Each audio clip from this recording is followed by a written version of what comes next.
अंचल कौन जो माँ माने आमर घर चारि कांथरे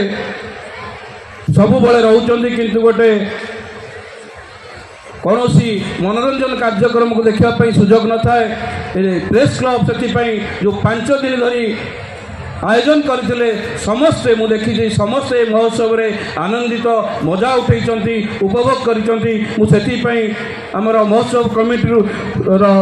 समस्त सदस्य एवं प्रेस क्लब को अशेष अशेष धन्यवाद दूसरी। बंधुगण ये महोत्सव को लेकिन बहुत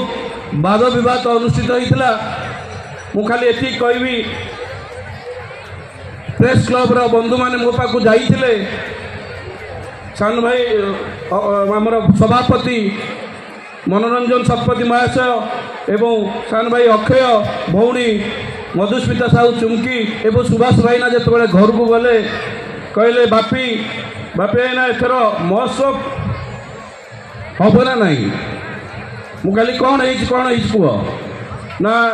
नियाली महोत्सव दीर्घ 7 वर्ष धरी चली आकु आमको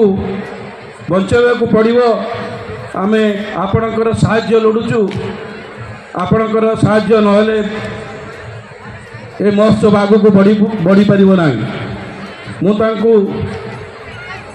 निर्दिष्ट प्रतिश्रुति देली निश्चित भाव रे कारण मु प्रथमे माटी को भल पाए मु ए माटीर संतान यूपी स्कूल पाठ पढ़ीचु हाई स्कूल पाठ पढ़ीचु किंतु जो भाई भाव में आपण मैंने महोत्सव को आगू को नहीं थे आपण आगू को नियंतु मु आपण पछरे अच्छी निश्चित भाव में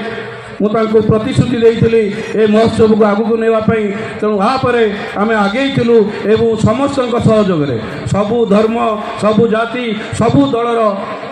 नेतृमंडल को आज ये मंच एकाठी करथिला एवं आम अंचल आखपाख अंचल समस्त मुरबी माने एवं बुद्धिजीवी मानकर साहाय्य सहयोग ए महोत्सव आगू को जाऊँगी मु निश्चित भाव में आपण मानकु अपेक्षा करी निश्चित भाव में ये महोत्सव आगू को बढ़िबो। मु आ पूर्व प्रथम दिन कही ए राजनीति हम राजनीति आसीबो जीवो नेता माने आसीबे जीवे निर्वाचन आसीबे जीवे विधायक आसीबे जीवे सांसद आसीबे जीवे किंतु ए नियाली महोत्सव रही आज रही एवं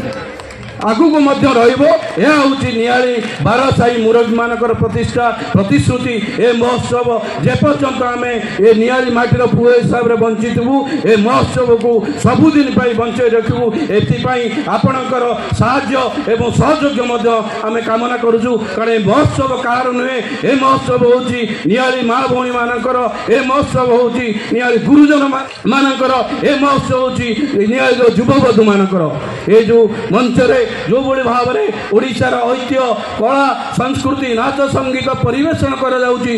बंचाई रखापी ये जो परिचालना कमिटी जो चिंता नहीं थिला प्रेस क्लब जो चिंता नहीं थिला ताकू आज साकार करुचु। मु दीर्घ 4 दिन देखुची कौ बड़ी भाव में हजार हजार संख्यार लोक मैंने आम अंचल आपको उपभोग कर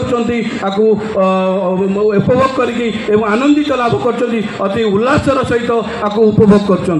बंधु।